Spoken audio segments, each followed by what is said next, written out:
Welcome to the show, Jennifer Miller. We're here, of course, to talk about your book, Confident Parents, Confident Kids, Raising Emotional Intelligence in Ourselves and Our Kids from Toddlers to Teenagers.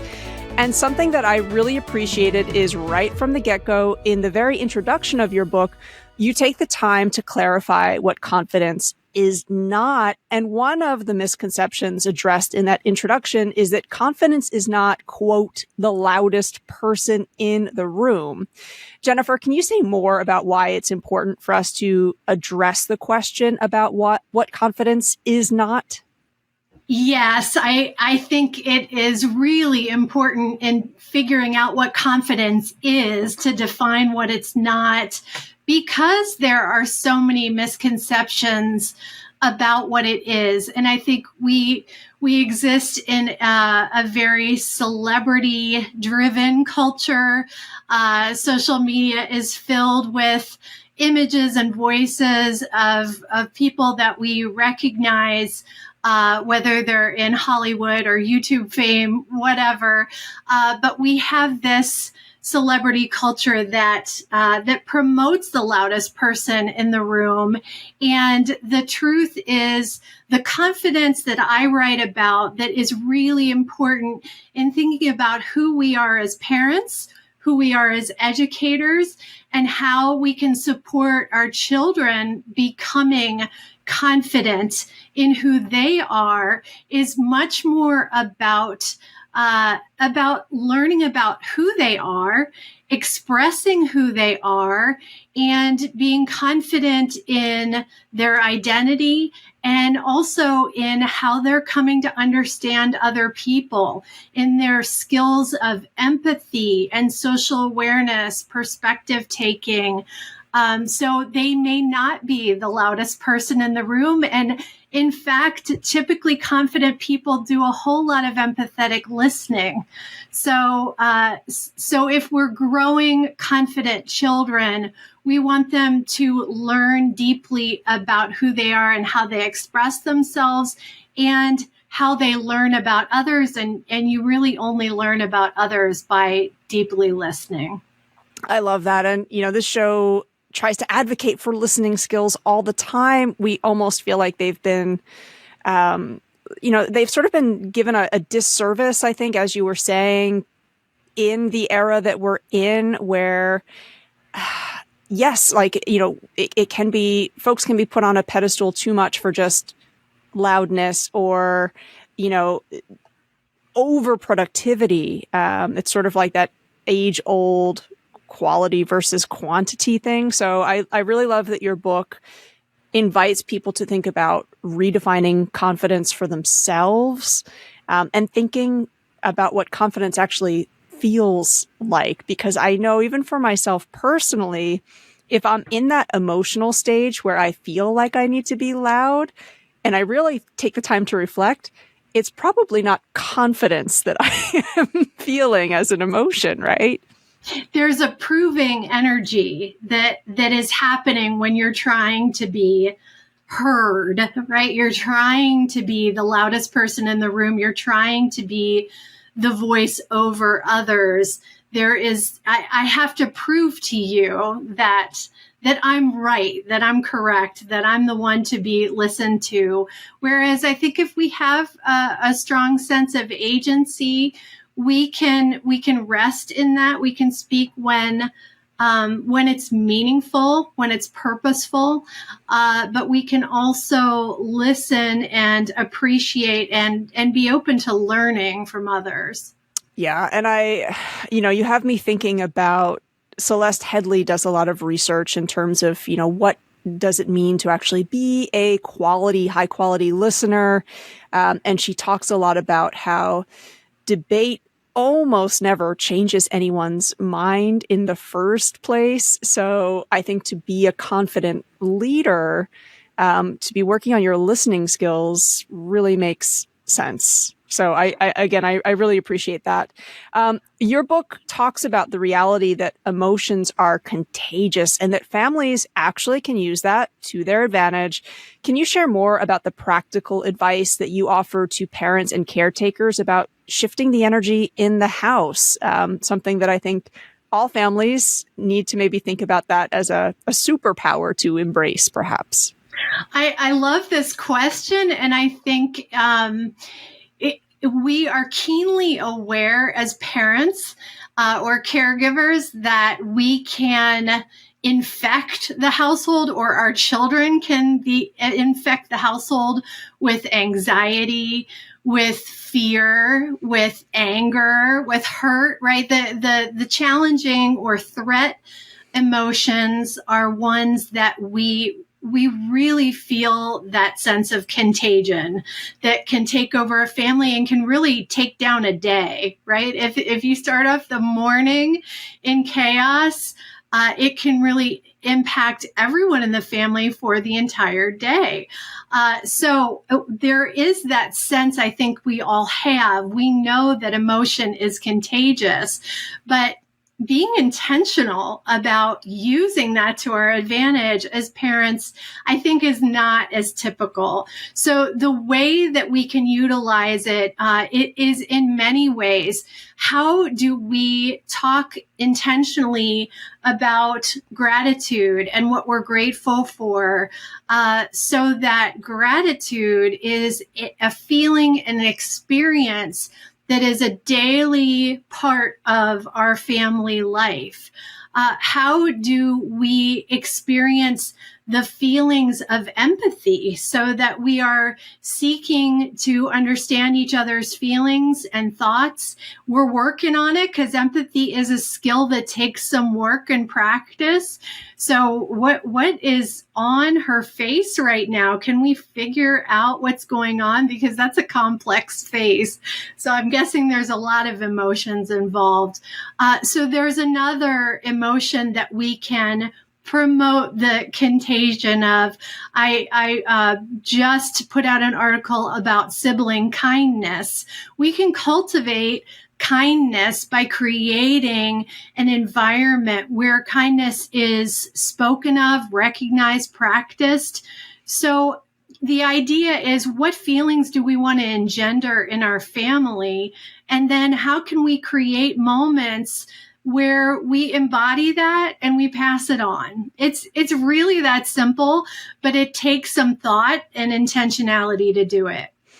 Well, and I'm wondering, to switch gears from the family space to the educational space, a strategy that I have employed as an educator for a long time is actually thinking about the entry point. Like, I usually will always have some kind of music playing as students, or I work primarily now with adults, as adults are entering into the space. And I try to think about what's the tone and the energy that I want to set. Like, if it's a very serious, like stressful meeting that I know is coming, I'm not going to try to have like stressful, anxiety inducing music. I'm going to have something that's maybe calming or maybe even a little bit playful.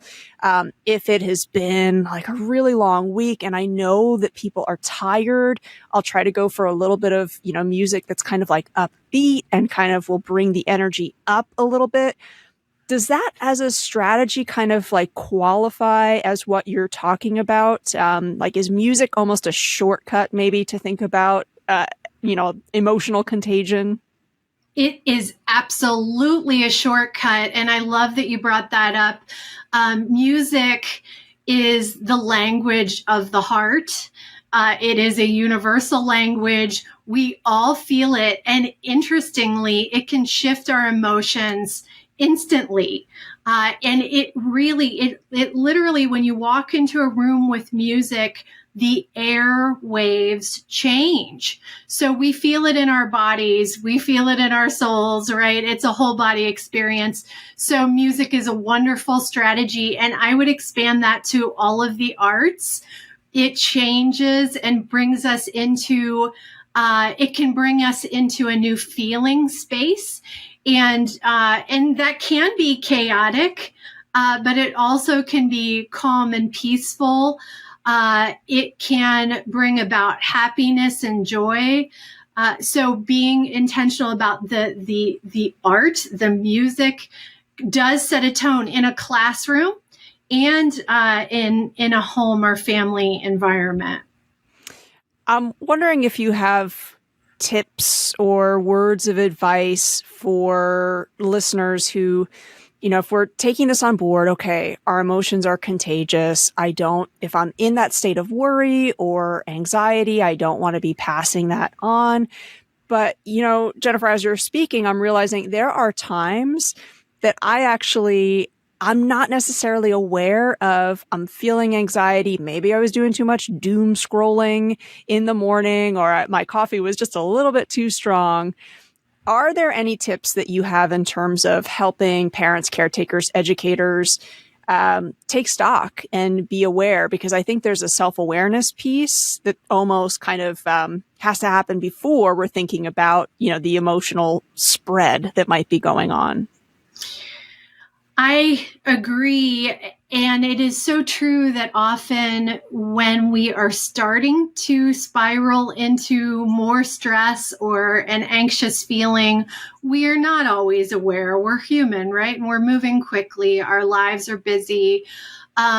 So I think sometimes our children can be an accountability in that way. It's students in a classroom or children as they begin to heighten their anxious behavior. We take a look and say, oh, no. I mean, we're the first to look at children's behavior and say, we have got to calm them down. And the truth is, we're feeling it inside ourselves. So I think children can be a mirror for us and a good reflection to take stock. One thing that I do, and I'm doing, you can't see it visually because it's a podcast, but I put my hand on my heart frequently. And it's just to get back into my body and to feel my heartbeat. And again, it's getting back into my body to sense, am I at a heightened anxious rate, or am I feeling calm? And if I am more anxious, I know I need to step away. And for people, either educators in a early childhood classroom or caregivers with young children, we can't step away. We have to be present in the room, but it is possible to go within ourselves and calm down. So I often encourage educators and caregivers to close your eyes in the middle of it all. Mm-hmm. Even if it's chaotic, you can close your eyes, you can hold your heart, you can put your hand on your wrist and try and feel your heartbeat and begin to connect with what's going on inside and calm it down before you return to outside. And believe it or not, that's a twofer, because children take notice. They watch, and the feeling that you are emitting is instantly contagious. So you can feel good about the fact that you're teaching while you are taking that reflective moment to calm down. What you just explained has me thinking about, another level that I appreciated your book for, and that's that while social emotional learning, of course, is, I think, extremely well known in the realm of K-12 education, parents and caretakers, many are of a generation where this was not a factor, right? So the strategies that you're talking about, I'll speak for myself. Like, I never encountered that in my own, primary, middle, or high school education. And there is this real need, I think, for parents and caretakers to also have this upskilling of some things that, yes, it's just sort of like a very simple thing that you can do. I love the hand on the heart. Another one that I learned was, if you're having a difficult conversation, try to focus on your feet flat on the ground and your back pressed up against the chair. Just the physicality of that is a nice reframe and refocus in. Is a lot of the response to your book and your work, like, are you finding that parents and caretakers are saying, in some ways, my child is learning this skill and I need to catch up a little bit? Has that kind of been some of the response to your research and work? Absolutely. And I think, I think one reaction is, oh my goodness, I'm not a perfect parent. And there's kind of this guilt, like I could, there's always more to learn. There's always more to do. And kind of a feeling of I'm not enough. And really that is not the point. There is no such thing as a perfect parent. But if we look through the lens of development, which happens at the child level, and we tend to forget that adults are in a developmental process too. So, oh, by the way, we're developing as adults.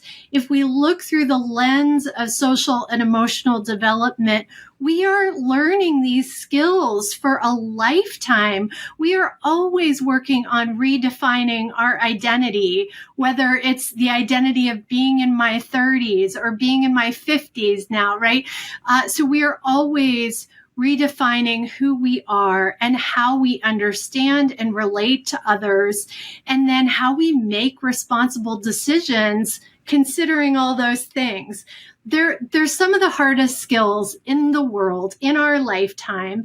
So the great news about this is, no, our parents didn't know about this, and they couldn't be intentional because they didn't have many educators who were talking about this, if any. But now we have the science, we have the understanding that if we look through the developmental lens, we can use our challenges with our children, with our students, as an opportunity to ask, what does this moment offer me in building a social or emotional skill in the student? And what is this moment an opportunity for me to hone a skill in myself? So it changes the dynamic. Instead of a victim blame kind of dynamic, instead it is, we are all learning. We are all able to thrive by taking a look at what we're learning and building on that each time we meet a challenge or a milestone. I agree with everything that you are saying. I have been a big believer in how important this is for a long time. You know, you have me thinking back to, I know many educators are in the practice of having, you know, either quarterly or termly or end of year surveys with students. I one year asked my graduating seniors, and I had taught them for 2 years in a row. I said, what is one small thing that I did or didn't do that you think had big impact in, you know, our time together? And what was really interesting is one of my students really took the time to write out their response to saying, you know, at the start of every lesson, you were present. Like, you kind of seemed like you were in a good mood. And I know it's impossible that everybody's in a good mood every single day, but that really meant a lot to me. And that is something I try to do intentionally, right? Like, when folks are coming into the space, I don't want to be on my phone or on my device. I probably have 10,000 things that I could or should be doing. But I feel like that quick moment of connection and presence signifies, like, literally, I'm here for you. And I was really happy to hear that student say that mattered.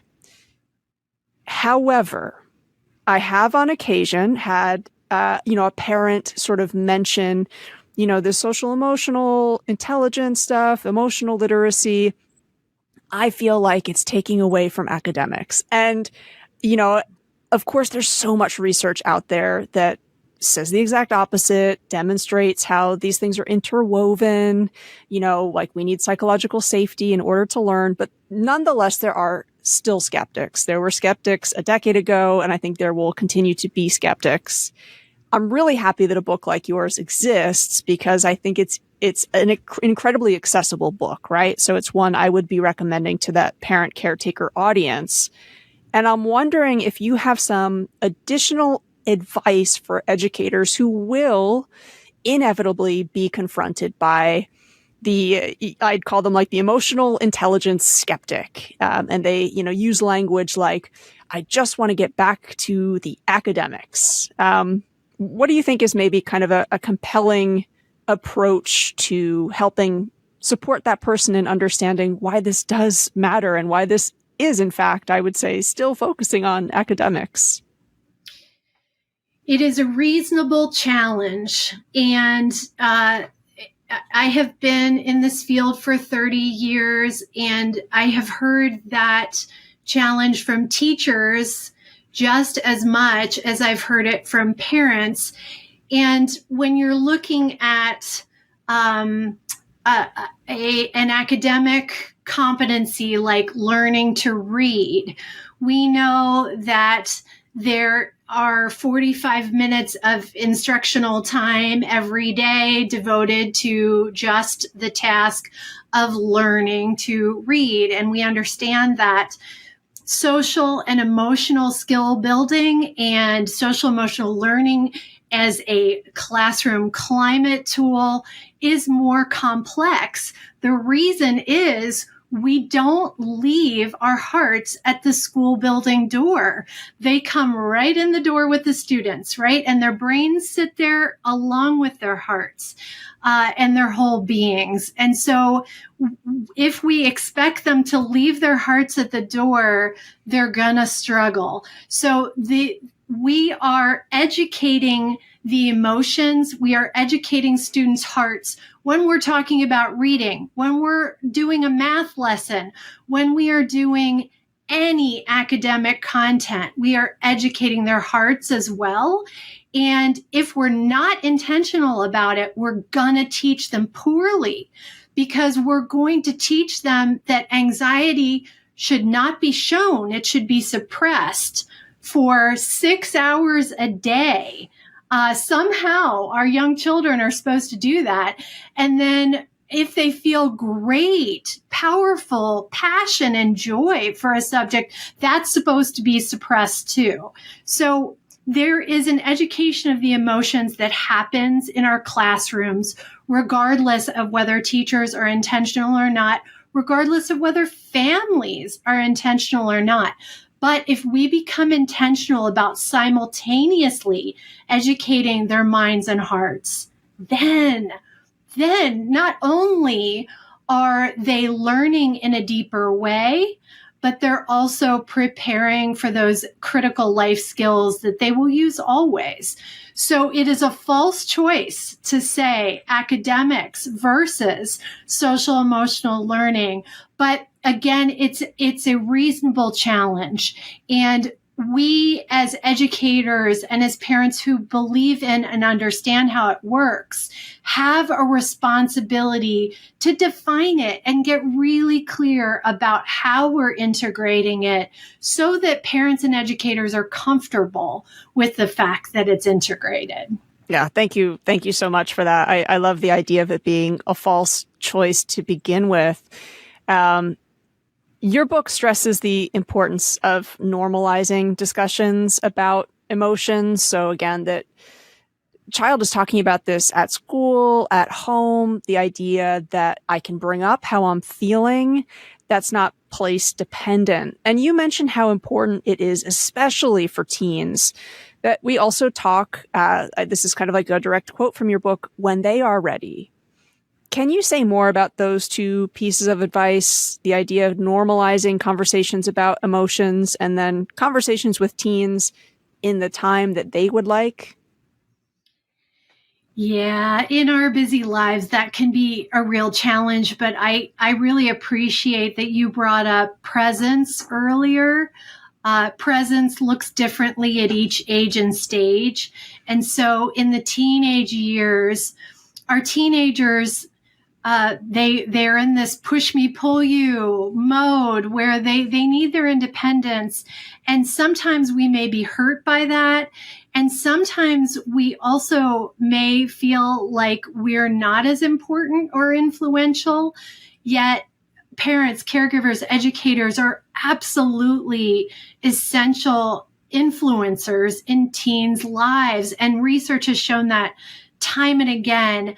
But we know that some of their disclosure of who they are becoming has to happen on their terms.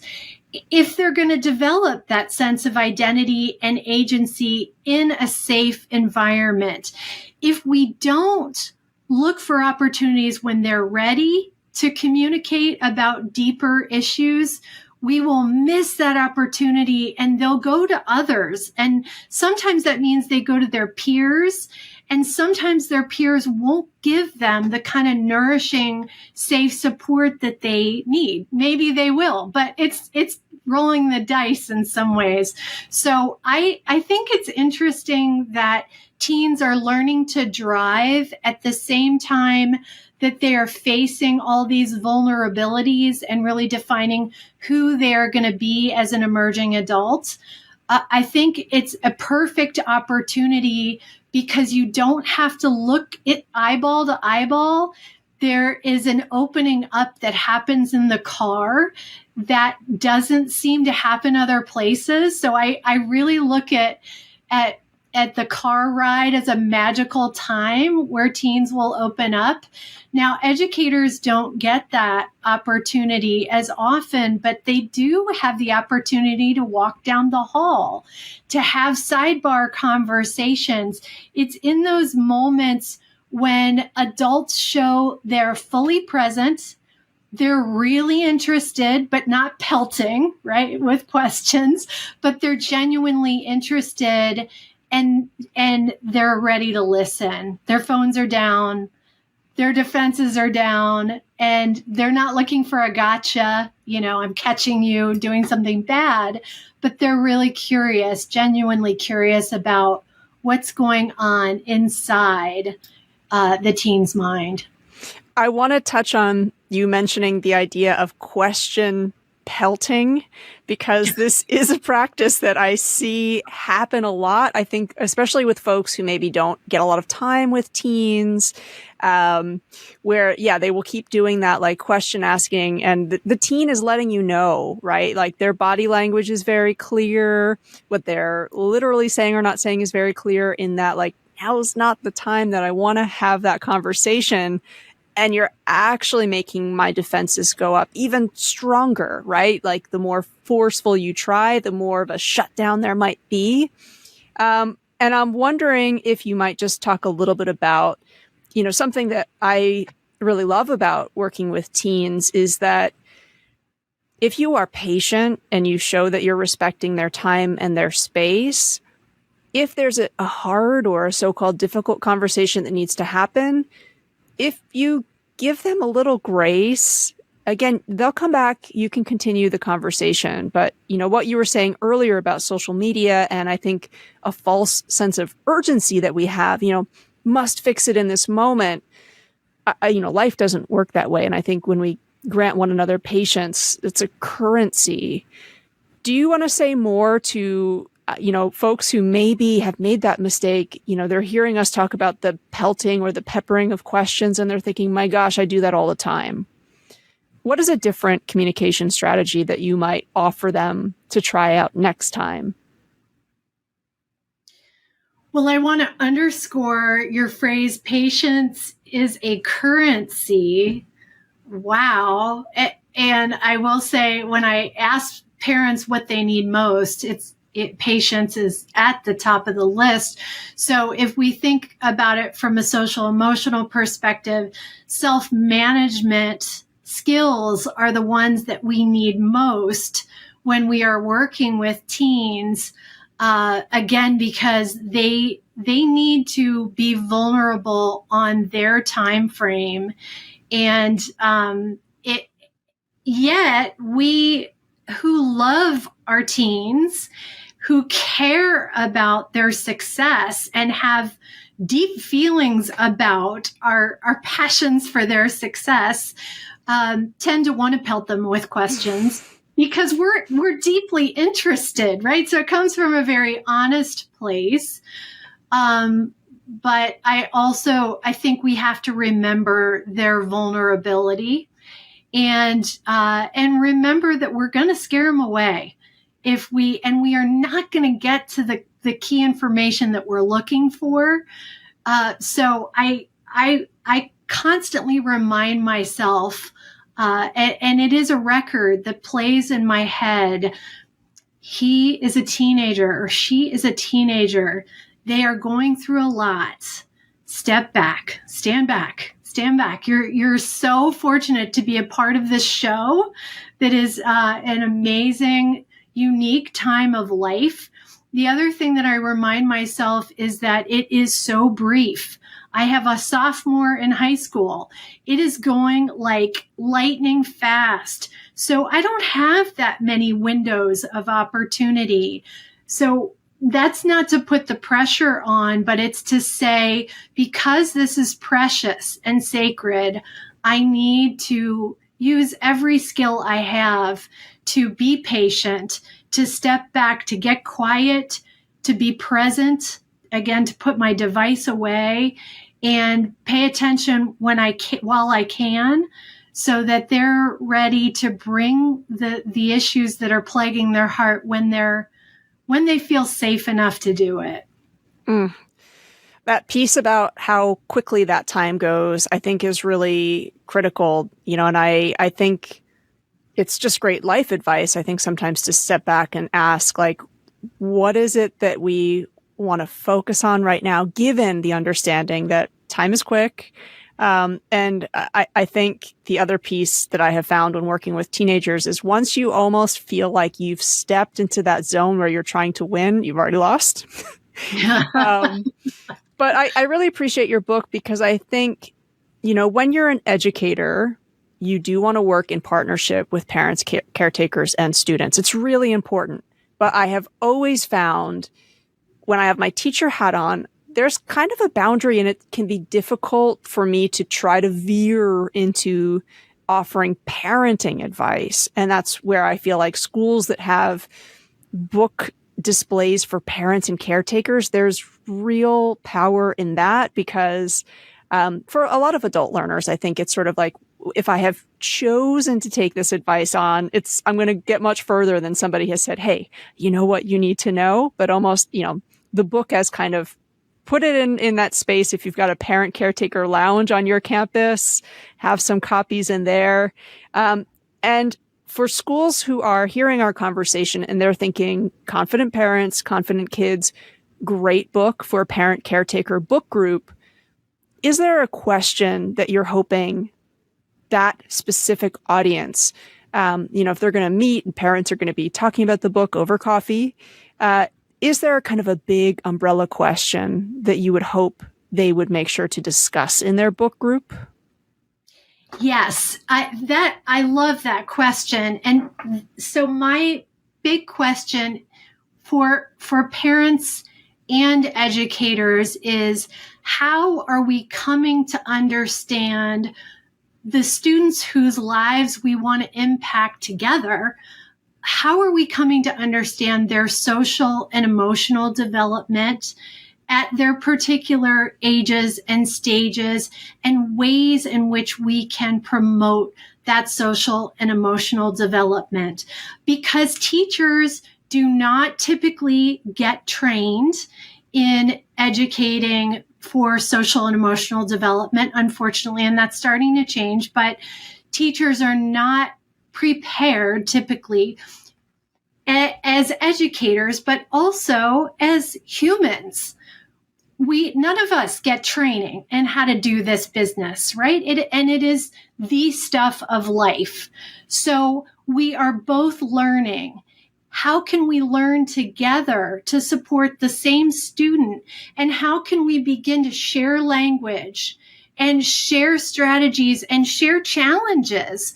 I'm working on this at home. What are you working on at school? So that we can both be reinforcing. Everybody's working on empathy. Everybody. And our child's going to feel that, and they're going to experience that in the classroom in a different way than they're going to experience that in their neighborhood.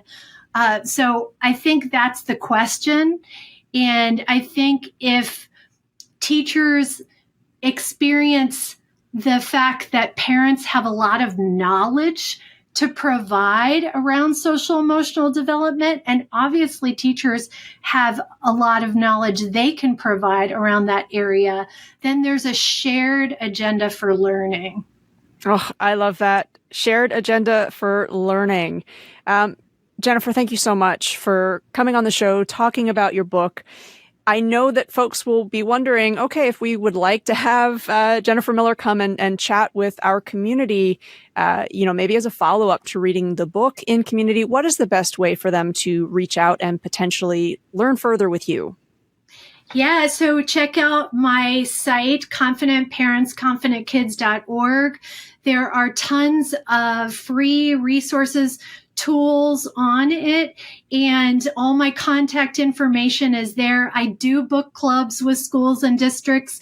I do online courses and I speak. So I am happy to support schools and districts' efforts to partner with families around this learning. Great. Well, I will make sure, again, all of that information is in the show notes. Thank you again for your time. And you had mentioned briefly your research that you're doing on siblings. Where might folks find that when that's released? Yes, confidentparentsconfidentkids.org. Everything that I release is on there, and there is a review of the research on there, so you can find everything on my website. Great. Fantastic. Thank you again. Yeah. Thank you so much. I appreciate it.